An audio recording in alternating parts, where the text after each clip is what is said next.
身為老師，以老師嘅身份傳授知識係必然，但係同學生真正嘅連結唔係身份本身，而係文學帶俾我哋嘅聯繫。幾年前疫情嘅時候呢，學生之間嘅交流少咗，我同阿同事阿 Nick 都覺得可以行多一步，所以連續2年舉辦咗創作現場文學營，幾十個對創作有熱情嘅同學聚埋一齊，等我哋浸淫喺著名作家、詩人、藝術家、填詞人嘅分享入邊，呢個空間俾同學踏出透過文學表達自己嘅一步。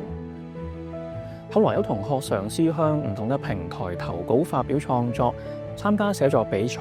甚至喺大型比賽入邊得獎，呢一啲都令我感動。因為唔少同學雖然都係跌跌碰碰，但可以感受到佢哋願意打開自己，嘗試努力前進，由文學創作而得到個人成長。我好記得有一次上堂嘅時候，一位同學分享涉及親人離世嘅文章而激動落淚，令我明白交流嘅真正目的係感受到真切嘅情感互動，甚至可以鼓勵佢哋回應生命嘅重量。咁令我反思，身為老師，除咗給予寫作技巧、教學指導之外，更加重要嘅係尊重、回應每個學生嘅故事，去理解學生自身感受。文學作品都可以觸動味蕾嘅。有一位熱衷創作嘅同學寫咗一啲關於煮食嘅文章，佢好擅長烹飪。後來請我同幾位老師品嘗佢親自烹調嘅菜肴同埋老火湯，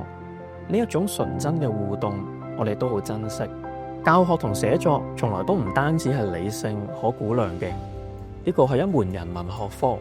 引用一句：既然落咗種子，就要有豐收嘅期待。我哋只要用心等待，就會得到有共鳴嘅人回應。我成日覺得，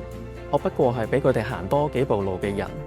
喺未來，我希望可以保持呢一種關懷教學，希望學生可以更加享受課堂內外，感受到人與人之間嘅關懷，並且將呢一種關懷帶俾佢哋嘅學生，一直成傳。